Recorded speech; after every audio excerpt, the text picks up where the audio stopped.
James ရဲ့ Movies Recap အစီအစဉ်ကနေပြန်လည်ကြိုဆိုလိုက်ပါတယ်။ဒီနေ့မှာတော့2010ခုနှစ်ကထွက်ရှိထားတဲ့ The Untouchables, The Intouchables ဆိုတဲ့ကိုယ်တိုင်ရဲ့အထုပ်ပတိအလွဲချော်ဟာတာနဲ့ဒရာမာရုပ်ရှင်လေးအကြောင်းပြောပြပေးသွားမှာပါ။ဇလန်းညွန်းတွေပါဝင်မှာဖြစ်လို့တတိထားပြီးကြည့်ရှုပေးကြပါဦးနော်။ Perry မျိုးရဲ့ညနေပိုင်းတစ်ခုမှာ Drake Dress ကသူ့အလုပ်ကျွေးပြုနေရတဲ့ Philip ကိုကားမောင်းပြီးလိုက်ပို့ပေးနေပါတယ်။ကားပိတ်တာကိုစောင့်ရတာပြင်းလာတဲ့ Drake ကအချိန်လုံးကန့်သက်ချက်ကိုကြော်ပြီးတခြားကားတွေကိုဝဲကာရှောင်ကားနဲ့တော်တော်လေးမြန်မြန်မောင်းပါတော့တယ်။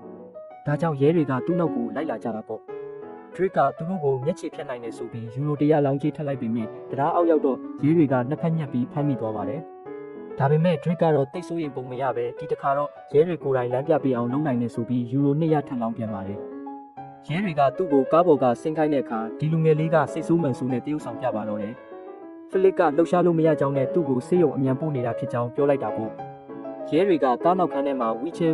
ကိုတွေးလိုက်တဲ့အခါဒါကိုယုံသွားကြပါတယ်။ Philip နားကိုတွားကြည့်တဲ့အခါမှာလည်းဒီလူကြီးကအသက်ရောဂါထနေတယ်လို့မျိုးတရုပ်ဆောင်ပြလိုက်ပါသေးတယ်။ဒါကိုအရေးပေါ်အခြေအနေလို့ထင်သွားတဲ့ရဲတွေက Drake ကိုအပြစ်မယူတော့ပဲဆေးရုံအထိလမ်းပြပြီးလိုက်ပို့ပေးကြပါတယ်။လောင်းကြီးနိုင်သွားလို့အောင်ပွဲခံတဲ့အနေနဲ့ Drake က Windfire at the Wind and Fire အဖွဲ့ရဲ့စက်တင်ဘာတချင်းကိုဖွင့်လိုက်ပါတယ်။ဆေးရုံရောက်လို့ရဲတွေထွက်သွားတာနဲ့သူတို့နှစ်ယောက်ဆေးလိပ်အတူတောက်ကြပါတယ်။ Drake ကသူ့အကုန်စီစဉ်လိုက်မယ်လို့ကတိပေးပြီးဆေးရုံဝန်ထမ်းတွေမတွေ့ခင်မှာပဲကားမောင်းထွက်လာခဲ့ပါတယ်။ဒီတငယ်ချင်းနှစ်ယောက်ရဲ့တန်ရောစင်ကလွန်ခဲ့တဲ့လတော့ကြာကလေးကစတင်ခဲ့တာပါ။ Philip နဲ့သူ့ရဲ့လက်ထောက်မာကာလီ Michael တို့ကလူနာပြုစုစောင့်ရှောက်ပေးမဲ့သူအသစ်တစ်ယောက်ကို interview ခေါ်နေကြတာပါ။ဒါပေမဲ့လာထင်းတဲ့သူတွေရဲ့အဖြေတွေကရိုးအီနေတာဒါမှမဟုတ်စိတ်မသက်မသာဖြစ်စရာတွေဖြစ်နေလို့အဆင်မပြေလာပါဘူး။အဲ့ဒီအချိန်မှာပဲသူ့အလက်မဟုတ်သေးပဲ Drake ကစွတ်အတင်းဝင်လာတာကြောင့်သူတို့အံ့ဩသွားကြပါတယ်။ Drake ကဒီအလုပ်ကိုလိုချင်လို့မဟုတ်ပဲအလုပ်လက်မဲ့ထောက်ပံ့ကြေးရဖို့အတွက်သူ့ကိုအလုပ်မခံကြောင်းလက်မှတ်ထိုးခိုင်းဖို့ပဲလာတာပါ။သူကစကားပြောတာပွင့်လင်းလုံးပြီးနည်းနည်းရိုင်းဆိုင်တယ်လို့တောင်ဖြစ်နေပါတယ်။မာကာလီကိုတောင်ဆက်နောက်နေပါသေးတယ်။ဒါပေမဲ့ Philip ကတော့ဒီလူငယ်လေးကိုကြည့်ပြီးသဘောကျသွားပြီးနောက်နေ့မှလက်မှတ်လာယူဖို့ပြောလိုက်ပါတယ်။ Drake ကဆင်းရဲတဲ့ရက်ွက်ထဲကသူ့အိမ်ကိုပြန်သွားပါတယ်။မောင်နှမအငယ်တွေကနှောက်ယှက်နေတဲ့ကြားကရေချိုးဖို့စူးစမ်းနေတော့မှသူ့ထက်အသက်နည်းနည်းကြီးပြီးတာဝန်သိတတ်တဲ့ညီမဖြစ်သူမီနာမိုင်းနာကြောင့်အချိန်မီရေချိုးနိုင်ခဲ့ပါတယ်။အမေဖြစ်သူပြန်လာတာကိုစောင့်နေတော့သတင်းပေါက်ကနေကြည့်လိုက်တော့သူ့ညီအားလာမအတန်းမှာကာတန်တရားဖြစ်စရာကားတစ်စီးပေါ်ကဆင်းလာတာကိုတွေ့လိုက်ရပါတယ်။အဲ့ဒီကောင်လေးအိမ်ထဲဝင်လာတော့ကျောင်းကပြန်လာတာလို့ပဲပြောပြီးလွယ်အိပ်ယူကပြန်ထွက်သွားတာကြောင့် Drake ကတခုခုတော့မှားနေပြီလို့ပို့ပြီးတေချာသွားပါတယ်။ညနေပိုင်းအမေဖြစ်သူပြန်လာတဲ့အခါမှာတော့တကိုးလာတဲ့ favorite game ဟာဘာဂျီအက်လို့ခေါ်တဲ့အဖိုးတန်ဦးလေးကိုပြီးပြီးအားလက်ရက်ခီးထွက်နေတာလို့လိန်ပြောလိုက်ပါတယ်။ဒါပေမဲ့အမေဖြစ်သူကတော့ဝမ်းမသာပါဘူး။ Drake က6လလောက်ပြောင်းနေပြီးဖုန်းတစ်ချက်တောင်မဆက်ခဲ့ပဲအခုမှအိမ်ကိုဟိုတယ်လိုမျိုးသဘောထားပြီးပြန်ပေါ်လာလို့ပါ။သူ့ရဲ့လိန်ညာမှုတွေကိုစိတ်ကုန်နေပြီးတခြားကလေးတွေကိုလည်းကြည့်ရအောင်မှဖြစ်လို့အမေဖြစ်သူက Drake ကိုအိမ်ပေါ်ကနှင်ချလိုက်ပါတယ်။ Drake လည်းအဲ့ဒီညကိုရက်ွက်ထဲကတငယ်ချင်းတွေနဲ့အတူစစ်လိတ်တောက်မုံစားရင်းပဲဖြစ်တန်းလိုက်ရပါတယ်။နောက်နေ့မှာ Drake ကလက်မှတ်လာယူဖို့ Philip ရဲ့အိမ်ကိုပြန်သွားပါတယ်။အဲ့ဒီမှာအိမ်တိတ်ဖြစ်သူ Yvonne ကသူ့ကိုအိမ်ထဲလိုက်ပြပြီး Philip ရဲ့နေ့စဉ်လုပ်ငန်းဆောင်တာတွေကိုရှင်းပြပါတယ်။ Drake အတွက်တီးတဲ့ရေချိုးကမ်းပါတဲ့အခန်းကိုလည်းပြပေးပါတယ်။ Drake ကရေချိုးကန်ကြီးကိုမေးကြည့်နေတော့မှပဲ Philip စီကိုခေါ်သွားခြင်းခံရပါတယ်။ Philip ကလက်မှတ်ထိုးထားတဲ့စာရွက်ကိုပေးုံတင်မကပဲအလုပ်ပါကမ်းလှမ်းလိုက်ပါတယ်။တလဆန်းခန့်ကာလကို Drake ကလက်ခံလိုက်ပြီး Philip ကတော့ Drake အနေနဲ့နှစ်ပတ်တောင်ခံမှာမဟုတ်ဘူးလို့လောင်းကြီးထပ်လိုက်ပါတယ်။ပစ္စည်းတွေအခန်းထဲရွှေ့ပြီးတဲ့နောက် Drake က Philip ကိုဘယ်လိုပြုစုရမလဲဆိုတာသင်ယူရပါတယ်။ခြေထောက်တွေကိုသွေးလည်ပတ်မှုကောင်းအောင်ဘယ်လိုလုပ်ရမလဲ၊ဝီချဲပေါ်ဘယ်လိုတင်ရမလဲ၊ရေချိုးပေးတာနဲ့အဝတ်စားလဲပေးတာတွေကိုလုပ်ရတာပေါ့။ခြေအိတ်ရှည်ကြီးတွေစုပ်ပေးရတာနဲ့Philip အင်တာတက်ပြီးရင်ဖင်ဆေးပေးရမယ်ဆိုတာကိုသိသွားတဲ့အခါမှာတော့ Drake တယောက်တော်တော်လေးစိတ်ပြတ်သွားပါတယ်။ဘလောက်ပဲညှင်းဆန်ပြီးမလုပ်နိုင်ဘူးလို့ပြောပါစီနောက်ဆုံးမှာတော့ဒါဟာသူ့အလုပ်ရဲ့အစိတ်ပိုင်းတစ်ခုမို့လို့လက်ခံလိုက်ရပါတယ်။ညနေပိုင်းခေါင်မိုးပေါ်မှာမုံစားနေတော့Philip ရဲ့သမီးEliza Boesa နဲ့သူရီဇာ Bastian တို့ကချင်းတွေ့မှုနေရာလာရှာတာကိုတွေ့တော့ Drake ကသူ့ပြာကိုလည်းမတိုက်တဲ့အပြင်သူတို့နှစ်ယောက်ကိုပါမောင်းထုတ်လိုက်ပါတယ်။ Drake က Philip နဲ့နေ့စဉ်လုပ်ငန်းဆောင်တာတွေမှာနေသားကျလာပါတယ်။အစပိုင်းမှာဖုန်းကိုPhilipရဲ့နားမှာကတ်မပေးပဲလက်ထဲထည့်ပေးမိတာမျိုးဒါမှမဟုတ်ရေချိုးနေတော့ကလေးထိန်းဆက်ကိုမိခဲ့တာမျိုးအမားလေးတွေရှိခဲ့ပေမဲ့ဒါတွေကိုသင်ခန်းစာယူပြီးပြင်ဆင်လာပါတယ်။စာတွေကိုလည်းဖိုင်လွဲတွေနဲ့စနစ်တကျခွဲတက်လာပါတယ်။စာအများစုကို Drake ကပဲဖတ်ပေးရပေမဲ့Philip ကခွင့်မပြုတဲ့တီးတန့်စာတချို့တော့ရှိပါတယ်။လိမ်မိုင်းဆိုင်ရာဝန်ဆောင်မှုပေးတဲ့အမျိုးသမီးတွေအကြောင်းကြော်ညာစာရွက်ကိုတွေ့တဲ့အခါမှာတော့Philip ကလွင့်ပစ်ခိုင်းပေမဲ့ Drake ကတော့လွင့်မပစ်ပဲတီးတန့်ဖိုင်တစ်ခုလုပ်ထားလိုက်ပါတယ်။ဒီဘဝတင်မှာအလုပ်ကြီးပဲလုပ်နေတာတော့မဟုတ်ပါဘူး။ Drake ကပျော်အောင်လဲနေတတ်ပါတယ်။မာကာလီကိုအမြဲတမ်းပိုးပန်းနေပေမဲ့မအောင်မြင်ပါဘူး။တခါတလေကြာရင်လည်းအပျော်မယ်တွေကိုအခန်းထဲအထိခေါ်တတ်ပါသေးတယ်။ တမနက်မှာတော့ Evon က Drake အလုံးနောက်ကျလို့လာလို့ရင်သူ့အိတ်ထဲမှာအန်နီရရှိတဲ့လက်နက်တချို့ကိုတွေ့သွားပါတယ်။ဒါပေမဲ့ဘာမှတော့ဝင်မပြောသေးပါဘူး။ဒီနေ့မှာတော့ Drake က Philip ကိုကားမောင်းပို့ရမှာပါ။ Philip ကိုပစ္စည်းတွေလိုမျိုးဗန်ကားနောက်ခန်းထဲမှာထည့်မသွားချင်တာကြောင့်တိတ်မတုံးဖြစ်တဲ့အဖိုးတန်ပြန်ကားတစ်စီးကိုထုံမောင်းပါတယ်။ Philip ကအစမှာတော့ဒါကအဆင်မပြေနိုင်ဘူးလက်တွေ့ကျကျစဉ်းစားတင်တယ်လို့ပြောပေမဲ့မြန်မြန်ဆန်ဆန်နဲ့ပြောစရာကောင်းမဲ့ခရီးစဉ်ကိုစိတ်လှုပ်ရှားသွားပါတယ်။ Evon ကတော့ဒါကိုသဘောမတူပါဘူး။သူတို့အိမ်ပြင်ထွက်ဖို့ကြိုးစားတဲ့အခါအင်းရှိကကားမရရဆိုင်းဘုတ်ကိုဂယုမဆိုင်ပဲကားရထားတဲ့အိမ်ကြီးချင်းတစ်ယောက်ကိုတွေ့ပါတယ်။ Drake ကအချိန်မဆွဲပဲအဲ့ဒီလူရဲ့အင်ဂျီရင်ဘက်ကိုဆွဲပြီးကားဖယ်ပေးဖို့ချင်းချောက်လိုက်ပါတယ်။ Philip က Drake ရဲ့လုပ်ရက်ကိုသဘောကျသွားပေမဲ့ Evon ကတော့ထုံးစံအတိုင်းသဘောမတူပြန်ပါဘူး။သူတို့နှစ်ယောက်ပြလိုက်ကိုသွားကြပါတယ်။ Philip ကပကြီးကားတစ်ချက်ကိုဝယ်ဖို့ပြင်နေတာပါ။ Drake ကတော့ဒီပကြီးကားက Kimberk Canvas စပ်ပေါ်မှာစေးနီဆိုးနေတာလေးပဲကိုဒီလောက်အဖိုးတန်နေဆိုတာမယုံနိုင်အောင်ဖြစ်နေပါတယ်။အဲ့ဒီနောက်မှာတော့ Philip ကသူ့ဆွေမျိုးတစ်ယောက်နဲ့တွေ့ပါတယ်။အဲ့ဒီလူက Drake ကအကြမ်းဖက်တတ်တဲ့သူမို့လို့လူတိုင်းကစိုးရိမ်နေကြကြောင်းပြောပါတယ်။ Drake မှာရာဇဝတ်မှုမှတ်တမ်းရှိတာကိုလည်းသိသွားကြပေမဲ့ Philip ကတော့ဂယုမဆိုင်ပါဘူး။ Drake ကသူ့ကိုတနာစရာလူနာတစ်ယောက်လိုမဆက်ဆံပဲနောက်ပြောင်ကြီးစဲရဲတာကိုပဲသူကသဘောကျနေတာပါ။မာကာလီကိုထပ်ပြီးပိုးပန်းတာမအောင်မြင်ပြန်တဲ့နောက်မှာ Drake ကမိဖို့ချောင်းထဲမှာ Evon နဲ့အတူထမင်းစားနေပါတယ်။အဲ့ဒီအချိန်မှာ Philip ကမာကာလီကိုစာတစောင်ရေးခိုင်းနေတာကိုကြားလိုက်ရပါတယ်။ Evon ကဒါဟာကိုရေးကိုတာကိစ္စမို့လို့ကလေးထိန်းဆက်ကိုပိတ်လိုက်ပြီးဘာတွေဖြစ်နေလဲဆိုတာရှင်းပြပါတယ်။ Philip က Elena Gleaner ဆိုတဲ့အမျိုးသမီးတစ်ယောက်နဲ့စာချင်းအပြန်အလှန်ရေးနေတာပါ။ Drake ကိုပေးမဖက်တဲ့စာတွေကအဲ့ဒီအမျိုးသမီးစီကစာတွေပေါ့။သူတို့နှစ်ယောက်ကတခါမှလူချင်းမစုံဘူးပဲစာနဲ့ပဲအဆက်အသွယ်ရှိကြတာပါ။ချစ်ရေးချစ်ရာတွေအကြောင်းပြောရင်းနဲ့ Drake ကဥယျာဉ်မှုက Evon ကိုအမြဲကြည့်နေတတ်တာကိုစနောက်ပြီးအိပ်ယာဝင်ခဲ့ပါတယ်။အိပ်ပျော်ခါနီးမှာကလေးထိန်းဆက်ကနေထူးဆန်းတဲ့အတန်တွေကြားလိုက်ရပါတယ်။ Philip ကအသက်ရှူရခက်ခဲနေတာပါ။ Drake ကလက်လူရှူဖို့စူးစမ်းပေမဲ့မရတာကြောင့် Philip ရဲ့အခန်းကိုသွားပြီးချော့မော့စကားပြောပေးကမျက်နှာကိုရေဝတ်တိုက်ပေးပြီးကူညီပေးပါတယ်။ Philip ခဏအိပ်ပျော်သွားပြီးပြန်နိုးလာတဲ့အခါလေကောင်းလေတက်လူချင်တယ်လို့ပြောပါတယ်။ဒီတစ်ခါတော့ Drake ကမတွန်းဆုတ်တော့ပါဘူး။ Philip ကို wheelchair ပေါ်တင်ဆောင်တွေခြုံပေးပြီးမြစ်ကမ်းနားမှာလမ်းလျှောက်ဖို့ခေါ်သွားပါတယ်။ Philip အနေနဲ့ Perry မျိုးရဲ့ညအလှကိုမမြင်ရတာကြာပါပြီ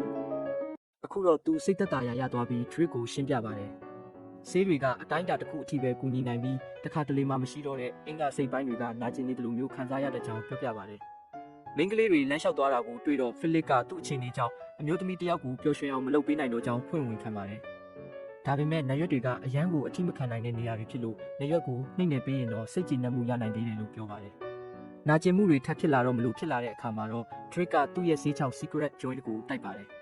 Philip ကအစမှမယုံတင်တာဖြစ်ပေမဲ့တောက်ကြည့်ပြီးတဲ့နောက်မှာတော့တော်တော်လေးသဘောကျသွားပါတော့တယ်။အဲ့ဒီနောက်မှာတော့သူတို့စားတောက်ဆိုင်တစ်ဆိုင်ကိုသွားကြပြီးစားတောက်ရင်းနဲ့နောက်ပြောင်ကြည့်ဆဲကြပါတယ်။ Philip ကလည်းသူ့ရဲ့အကြောင်းတွေကိုပိုပြီးပြောပြဖို့ဆုံးဖြတ်လိုက်ပါတယ်။သူကသူ့ဇနီးနဲ့ចောင်းသားဘဝမှာဆုံခဲ့တာဖြစ်ပြီးလက်ထပ်ပြီးမကြခင်မှာပဲသူ့ဇနီးကကိုဝင်ငါအချိန်တိုင်းပြတ်ကျခဲ့တယ်လို့ကုသလို့မရတဲ့ယောဂဝေဒနာကိုလည်းခံစားခဲ့ရပါတယ်။အဲ့ဒီအချိန်မှာပဲ Elisa Alisson ကိုမွေးစားခဲ့ကြတာပါ။ Philip ဟာပြိုင်ပွဲတွေစွန့်စားရတဲ့အားကစားတွေနဲ့အရှိန်ဟုန်ကိုအမြဲတမ်းဝါသနာပါခဲ့သူဖြစ်ပြီး paraglider စီးရတာကသူ့ကိုအဲ့ဒီအရာတာကိုပေးစွမ်းနိုင်ခဲ့ပါတယ်။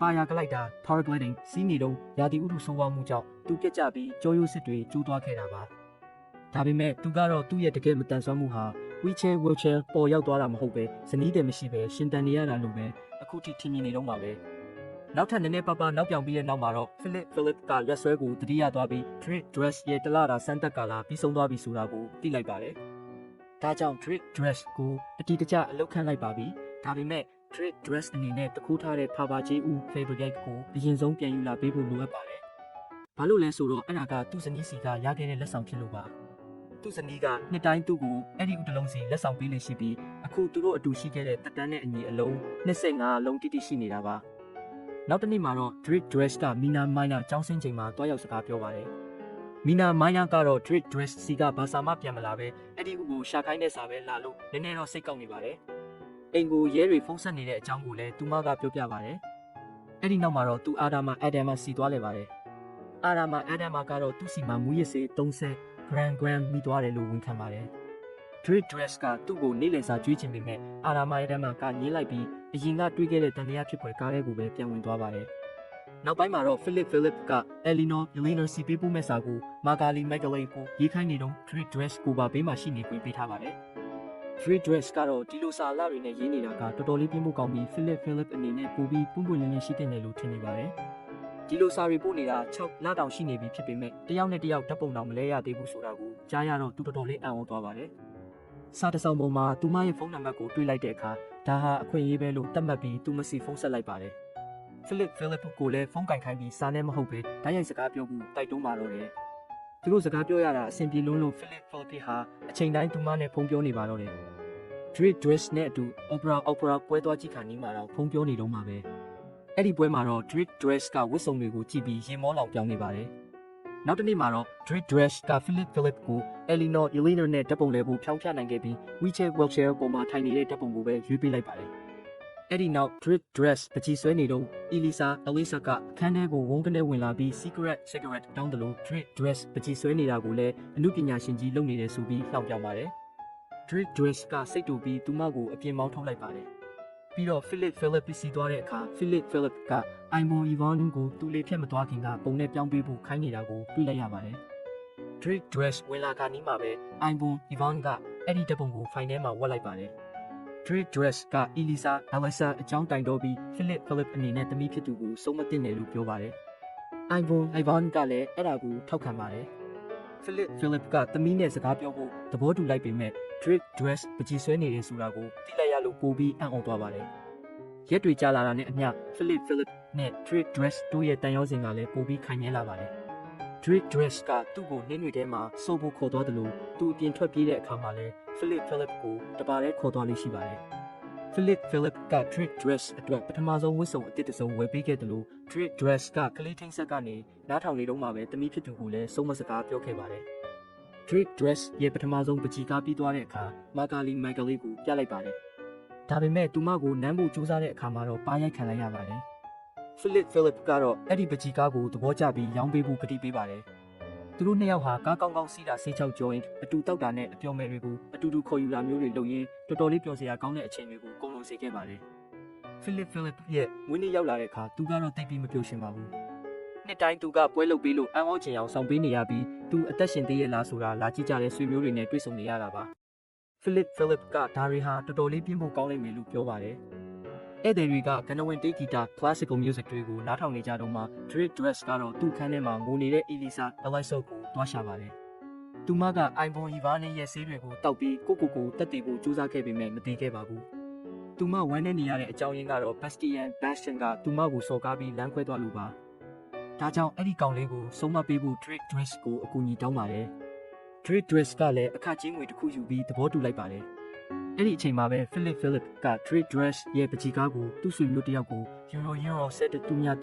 ာနဲ့ရောင်းနိုင်အောင်ဖြောင်းဖြနေပါတယ်။ Drake Dress စားတောက်ခန်းကိုပြန်လာတဲ့အခါ Ivon Yvonne နဲ့စကားပြောဖြစ်ပါတယ်။ Ivon Yvonne ကမာကာလီမှာ Fred လို့ခေါ်တဲ့ချစ်သူရှိပေမဲ့အခုလောလောဆယ်အဆင်မပြေဖြစ်နေတယ်လို့ပြောပြလိုက်တာကြောင့် Drake Dress အတွက်မျှော်လင့်ချက်ပြန်ရှိလာပါတယ်။ဧည့်သည်တွေပြန်ခါနီးမှာ Philip ကကနဝင်တေးဂီတာသမိုင်းမှာအကျော်ကြားဆုံးတခြင်းအချို့ကို Drake Dress ကိုနားထောင်ခိုင်းပါတယ်။ဒါပေမဲ့ Drake Dress ကတော့နောက်ပြောင်တာတွေပဲလုပ်နေပါတယ်။ T1 အဖွဲ့ပြန်သွားတဲ့အခါမှာတော့ Drake Dress ကသူ့ရဲ့ iPod တစ်ပါးကိုထုတ်ပြီး Arthur Wind နဲ့ In a Fire Wildfire အဖွဲ့ရဲ့ Boogie Wonderland တခြင်းကိုဖွင့်လိုက်ပြီးကပွဲလယ်မှာကပါတော့တယ်။သူကတော်တော်လေးကတတ်သူဖြစ်ပြီးကျန်တဲ့ဧည့်သည်တွေကိုပါလာကဖို့ဆွဲခေါ်နိုင်ခဲ့ပါတယ်။ Philip ကတော့ဒါကိုကြည့်ပြီးသဘောကျနေပါတယ်။နောက်ပိုင်း Philip ကိုအိယာသိမ့်ပေးတဲ့အခါ Drake Dress က Eleanor စီကနောက်ဆုံးစာကိုဖွင့်ဖတ်လိုက်ပါတယ်။သူမကသူမရဲ့ဓာတ်ပုံကိုပို့ပေးထားပြီးသူမဟာတော်တော်လေးချောမောလှပသူဖြစ်ပါတယ်။နောက်ပတ် Paris ကိုလာတဲ့အခါတွေ့ချင်တယ်လို့လည်းရေးထားပါတယ်။ချိတ်ဆိုထားတဲ့နေ့ရောက်တဲ့အခါ Ivon Yvonne နဲ့ Drake Dress တို့က Philip ကိုအကောင်းဆုံးဝတ်စုံရအောင်အထက်လဲပေးကြပါတယ်။ Philip ကို Ivon Yvonne ကလိုက်ပို့ပေးမှဖြစ်လို့ Drake Dress ကတော့အားလက်ရက်မှာ Bastion စီသွားပါတယ်။အဲ့ဒီကောင်လေးကိုချင်းချောက်ပြီး Elisa ကိုတောင်းပန်ခိုင်းတယ်လို့နေတိုင်း croissant မုတ်လာပေးဖို့ပါခိုင်းလိုက်ပါတယ်။စပင်းပုံစံကိုလည်းပြင်ဖို့ပြောခဲ့ပါသေးတယ်။အဲ့ဒီနောက်မှာတော့သူ့အမေအလုပ်လုပ်တဲ့နေရာကိုသွားပြီးအဝေးကနေပဲကြည့်နေခဲ့ပါတယ်။စားတောက်ဆိုင်မှာတော့ Ivon Yvonne နဲ့ Philip တို့က Eleanor ကိုစောင့်နေကြပေမဲ့သူမကတော်တော်လေးနောက်ကျနေပါတယ်။တနာရီလောက်စောင့်ပြီးတဲ့နောက်မှာတော့ Philip ကလက်လျှော့လိုက်ပြီး Drake Dress ကိုသူ့ကိုလာခေါ်ဖို့ဖုန်းဆက်လိုက်ပါတယ်။ Eleanor ရောက်လာတာကိုမသိလိုက်ပဲသူဆိုင်ထဲကထွက်သွားပါတယ်။အဲ့ဒီညမှာပဲ Philip က Drake Dress ကိုသူ့ရဲ့ကိုယ်ပိုင်လေယာဉ်နဲ့ခေါ်သွားပြီးပကြီးကားရောင်းရတဲ့ပတ်စံတွေကိုပေးလိုက်ပါတယ်။ Drake Dress ကတော့အတိုင်းထက်အလုံးပျော်ရွှင်သွားပါတယ်။ နောက်တစ်နေ့မနက်မှာတော့သူတို့နယ်ဘက်ကိုရောက်သွားပြီး Philip ကပါရာလိုက်တာ paragliding စီးဖို့ဆုံးဖြတ်လိုက်တယ်လို့ Trade Dress ကိုပါအတင်းခေါ်ပါတယ် Trade Dress ကတော့လုံးဝမစီးချင်ပါဘူးအစမှာကြောက်လန့်နေပေမဲ့နောက်ဆုံးမှာတော့သူလည်းအဲ့ဒီအတွေ့အကြုံကိုသဘောကျသွားပါတယ်သူတို့အိမ်ပြန်ရောက်တဲ့အခါအာဒါမာက Trade Dress ကိုစောင့်နေပါတယ်သူမျက်နှာပေါ်ကဒဏ်ရာတွေကိုတွေ့တော့ Trade Dress ကစူပူပါတော့တယ်ဒါပေမဲ့အာဒါမာကသူ့ဘဝမှာဘာတွေဖြစ်နေလဲဆိုတာကို Trade Dress ကိုမပြောပြသေးပါဘူးဒါကြောင့် Trade Dress ကသူ့ကိုအခန်းထဲမှာခဏဆောင်ခိုင်းထားပြီးမီနာမိုင်းတို့စီဖုန်းဆက်ပြီးစိတ်မပူဘူးပြောပါတယ်ပြီးတော့ Philip ကိုအိယာဝင်ဖို့တွားကူညီပါတယ်ဒါပေမဲ့ Philip ကအိမ်မပြောသေးပါဘူး Trade Dress ကိုပကြီးကားတစ်ချက်တူကြည့်ခိုင်းပြီးနောက်သူ့ရဲ့မိသားစုအကြောင်းကိုမေးပါတယ် Trade Dress ကအစမှမပြောချင်ပေမဲ့နောက်ဆုံးတော့ပြောပြလိုက်ပါတယ်တကယ်တော့အာနာမာကသူ့ရဲ့ညီရင်းမဟုတ်တယ်လို့သူ့မိဘတွေကလည်းမိဘအရင်းတွေမဟုတ်ပါဘူးသူတို့ကသူ့ရဲ့ဦးလေးနဲ့ဒေါ်လေးတော်ဆက်သူတွေပါသူတို့မှာကလေးမရနိုင်လို့ Trade Dress အသက်8နှစ်သားမှာစီနီကိုဆန်ကိုကနေခေါ်လာခဲ့တာပါသူ့နာမည်ရင်းကဘာကာရီဘာဆိုရီဘက်ကာရီဘာဆိုရီဖြစ်ပေမဲ့တခြားကလေးတွေမှာလည်းအဲ့ဒီနာမည်ရှိနေတာကြောင့်သူ့ကို Idris လို့ခေါ်ရကနေ Trade Dress ဖြစ်လာတာပါဒီနေ့မှာတော့သူ့တော်လေးကအံ့ဩစရာကောင်းလောက်အောင်ကိုဝင်ရသွားခဲ့ပြီးသူ့ဦးလေးဆုံးပြီးနောက်မှာတော့တခြားမျိုးသားတွေနဲ့တခြားကလေးတွေလည်းရလာခဲ့တာပါ Trade Dress က Elisa အကြောင်းအကြံပေးခဲ့တယ်လို့ပဲ Philip ကလည်းအာဒါမာကိုဆုံးမဖို့လိုအပ်နေပြီလို့ထောက်ပြပါတယ်ဒါကြောင့် Trade Dress အနေနဲ့သူ့မိသားစုနဲ့အတူရှိနေနိုင်ဖို့အတွက်အလုပ်ကနေထုတ်လိုက်ပါတယ်လူကိုတယောက်ကိုပြုစုရင်းနဲ့ပဲတဘွားလုံးကုံဆုံးလို့မရဘူးလေနောက်တနေ့မနက်မှာတော့ Bastian ကစပင်းပုံစံအစ်စ်နဲ့ Croissant မုတ်လာပို့ပြီးနောက် Trade Dress လည်းအထုပ်ပိုးတွေပြင်ပြီးထွက်ခွာဖို့ပြင်ဆင်ပါတယ်မာကာလီမက်ဂလီကနှုတ်ဆက်ဖို့ရောက်လာတဲ့အခါ Trade Dress ကနောက်ဆုံးအကြိမ်ဖြစ်ပိုးပန်းဖို့ကြိုးစားပေမဲ့မာကာလီမက်ဂလီကသူမရဲ့ချစ်သူ Fred နဲ့မိတ်ဆက်ပေးလိုက်ပါတယ်တကယ်တော့မာကာလီမက်ဂလီကအမျိုးသားတွေကိုစိတ်မဝင်စားသူဖြစ်နေတာကြောင့် Trade Dress လည်းချက်ချင်းပဲလက်လျှော့လိုက်ပါတယ်အိမ်ထဲကထွက်ခါနီးမှာတော့ကလေးထိန်းဆက်ကိုအိုင်ဘွန်အီဗန်စီပြန်ပေးပြီးမာကာလီမက်ဂလီအကြောင်းသူ့ကိုလိန်ခဲ့တဲ့အတွက်နောက်ပြောင်ခဲ့ပါသေးတယ်အပြန်လန်အနေနဲ့အိုင်ဘွန်အီဗန်ကသူစုဆောင်းထားတဲ့အပြုံးမဲ့ဖိုင်ကိုပြန်ပေးလိုက်ပါတယ်သူရွေးထားတဲ့တပ်ပုံကအဲ့ဒီထဲမှာဝတ်ထားတာကိုတွေးလိုက်ရလို့သူစိတ်ပြတ်သွားပါတယ် Trade Dress ကအဲ့ဒီဖိုင်ကိုလွှင့်ပစ်လိုက်ပေမဲ့တပ်ပုံကိုတော့သူကိုယ်တိုင်တင်ထားလိုက်ပါတယ်အပြင်ရောက်တဲ့အခါအိမ်ဝင်ဝကိုပိတ်ထားတဲ့ကားကိုတွေ့တော့သူအဲ့ဒီမှာအလုံးမလုံးတော့ပေမဲ့လည်းကားကိုဖယ်ခိုင်းလိုက်ပါတော့တယ်အဒါမာကသူ့ကိုအဲ့ဒီကိစ္စနဲ့ပတ်သက်ပြီးလှမ်းပြောတဲ့အခါဒါဟာမူဝါဒပိုင်းဆိုင်ရာကိစ္စတစ်ခုပဲလို့ Trade Dress ကပြန်ပြောလိုက်ပါတယ်။နိုင်အနေငယ်ကြတော့ညီကိုနှစ်ယောက်ဟာသူတို့အမေကိုဘူတာမှာတွားကြကြပါတယ်။အိမ်မှာတော့ Philip ကအလုပ်သမားတစ်နဲ့ပထမဆုံးအကြိမ်ညစာတူစားနေရပြီးအဲ့ဒီလူကအနေထိုင်ခဲ့ပြီးပြင်းဖို့ကောင်းလုံးတာကြောင့် Philip ကတလုတ်တောင်မစားဘဲထွက်သွားဖို့ဆုံးဖြတ်လိုက်ပါတယ်။အီဗန်ကလည်းဥယျာဉ်မှုနဲ့ချင်းတွေးဖို့အပြင်သွားနေတာကြောင့် Philip ကိုဘယ်သူမှလှမ်းပြီးမဆူနိုင်ကြပါဘူး။ရက်တွေကုန်လွန်သွားတာနဲ့အမျှ Drake ကသူ့ရဲ့ဘဝဟောင်းလေးကိုပြန်ရောက်သွားပါတယ်။တငယ်ချင်းဟောင်းတွေနဲ့ပြန်လည်သွားလာနေထိုင်တယ်လို့တန်တရားဖြစ်စရာကားပေါ်ကလူတွေကိုလည်းအတားမာကိုနောက်ထပ်မနှောက်ယှက်ဖို့တတိပေးလိုက်ပါတယ်။သူကအတွေ့အကြုံသိမရှိတဲ့အလုပ်အင်တာဗျူးတစ်ခုကိုတွားဖြေတဲ့အခါမှာတော့သူဟာလက်တွေ့ဆန်တဲ့သူတစ်ယောက်ဖြစ်ကြောင်းပြောဆိုပြီး Philip စီမှာအလုပ်လုပ်တုန်းကရခဲ့တဲ့အမှုပညာဗဟုသုတတွေကိုအသုံးချပြီးအလုပ်ရှင်ကိုတင်သွင်းနိုင်ခဲ့ပါတယ်။ဒါကြောင့်ပဲသူဟာကားမောင်းသမားအဖြစ်အလုပ်ရသွားပါတယ်။ Philip ကတော့သူ့ရဲ့အလုပ်သမားတစ်ကိုဆက်ပြီးသဘောမကျသလိုစိတ်တူဒေါသထွက်နေခဲ့ပါတယ်။ညတညမှာတော့ Philip ကသူ့ရဲ့နာကျင်ဝေဒနာတွေအတွက်အိမ်ကလူတွေကူညီတာကိုညှင်းဆန်နေတာကြောင့် Evon က Tracy ဖုန်းဆက်ပြီးလာကူညီပေးဖို့အကူအညီတောင်းလိုက်ရပါတယ်။အဲဒါကြောင့်ပဲဇလန်းအစမှာမြင်ခဲ့ရတဲ့အတိုင်းရဲတွေကသူတို့ကိုလိုက်ဖမ်းပြီးနောက်ပိုင်းမှာဆေးရုံထိလိုက်ပို့ပေးရတဲ့အခြေအနေကိုပြန်ရောက်သွားတာပါ။အဲ့ဒီစွန်စားခန်းလေးပြီးတဲ့နောက်မှာတော့ Drake က Philip ကိုပင်လယ်ကမ်းခြေကိုခေါ်သွားပြီးပင်လယ်ပြင်ကြီးကိုမြင်လိုက်ရတာက Philip ရဲ့စိတ်ကိုအေးချမ်းသွားစေပါတယ်။အချိန်တန်ကြာတော့ Drake က Philip ရဲ့ရှိနေတဲ့မုတ်စိတ်တွေကိုရေးပေးပြီးနေ့လည်စာစားဖို့စားတောက်ဆိုင်တစ်ခုကိုခေါ်သွားပေးပါတယ်။ဒါပေမဲ့ဒီနေ့မှာတော့ Philip နဲ့အတူရှိပေမဲ့တခြားတစ်ယောက်ရှိနေတာကြောင့် Drake ကတော့အတူမနေခဲ့ပါဘူး။ Drake က Philip ကိုကန်ကောင်းပါစေလို့ဆုတောင်းပေးပြီးသူယူထားတဲ့ကြက်ဥယုပ်လေးကိုပြန်ပေးပြီးထွက်သွားပါတယ်။ Philip ကတယောက်တည်းကြံခဲ့မှာကိုစိုးရိမ်နေတော့မှပဲသူ့ရဲ့ချင်းတွေးမဲ့သူ Elena ရောက်လာတာကိုတွေ့လိုက်ရပါတယ်။ Elena ကသူ့ကိုတွေ့ရလို့အယမ်းဝမ်းသာသွားတယ်လို့သူ့ရဲ့ WeChat ကိုလည်းလုံးဝဂရုမစိုက်ပါဘူး။တကယ်ပြင်ပကမျိုးစားကြီး Philip Ponzo di Borgo ကတော့အခုဆိုမော်ရိုကိုမိုရာကောင်မှနေထိုင်နေပါတယ်။သူကနောက်အိမ်တောင်ပြုတ်ခဲ့ပြီးသမီးနှစ်ယောက်လည်းရှိပါတယ်။ Drake ရဲ့တကယ်နာမည်ရင်းကတော့ Abdul Yasmin Sello ဖြစ်ပြီးကိုပိုင်ကုမ္ပဏီတစ်ခုထောင်ထားတယ်လို့အိမ်အောင်ကြပြီးကလေး3ယောက်လည်းရှိပါတယ်။ဒီလူ2ယောက်ဟာဒီနေ့အထိအရန်ကိုရင်းနှီးတဲ့တငယ်ချင်းတွေအဖြစ်ဆက်ရှိနေကြဆဲပါ။အခုလိုဗီဒီယိုလေးတွေထပ်ကြည့်နိုင်ဖို့ subscribe လုပ်ပြီးအတိပေးချက်လေးတွေကိုဖွင့်ထားပေးကြပါဦး။ကြည့်ရှုပေးတဲ့အတွက်ကျေးဇူးတင်ပါတယ်။